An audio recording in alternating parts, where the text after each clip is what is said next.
అసలు ఎందుకు వచ్చింది అంతలా? ఎందుకు ఎమోషనల్ అయింది అసలు? గుర్తొస్తుకెళ్ళరికి వాళ్ళు ఏడ్చిందంటో, లేకుంటే తీర్మార్ వలన వాళ్ళు ఏడ్చిందంటో, లేకుంటే ఇంటి ఫ్యామిలీ ఇష్యూస్ వల్ల ఏడ్చిందంటో. తనకు బాధ అనిపిస్తుంది. ఎందుకంటే శాసన మండలి తనకి కంప్లీట్ గా రాజీనామా చేసే సందర్భంలో ఎమోషనల్ అయింది. అసలు ఎందుకంత ఎమోషనల్ అయింది అనేది నాకు ఇప్పుడు అర్థం కాదు.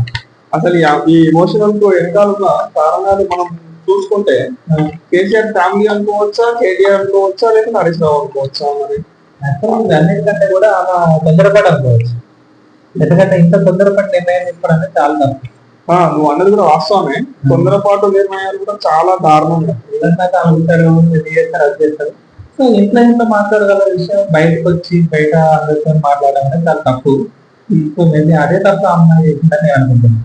అంత లేని అమ్మాయి అయితే కాదు కవితమ్మ, కానీ కొంచెం ఏదో జరిగి ఉంటది.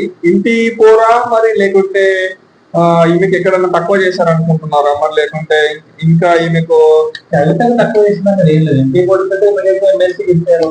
రాష్ట్ర స్థాయిలో కాకుండా దేశ స్థాయిలో కూడా కావాలని చెప్పి అప్పుడు బీఆర్ఎస్ పార్టీలో పెట్టుకున్నప్పుడు దేశం మొత్తం కేసీఆర్ గారు తన కూతురు మన తెలంగాణ బతుకమ్మని మళ్ళీ వాస్తవానికి బతుకమ్మే ఆ నేర్చుకుంటే చాలా బాగా తెలుగు ఆడపడుచు తెలంగాణ ఆడపడుచు చేయడం అనేది చాలా బాధాకరమైన విషయమే అనుకోవచ్చు.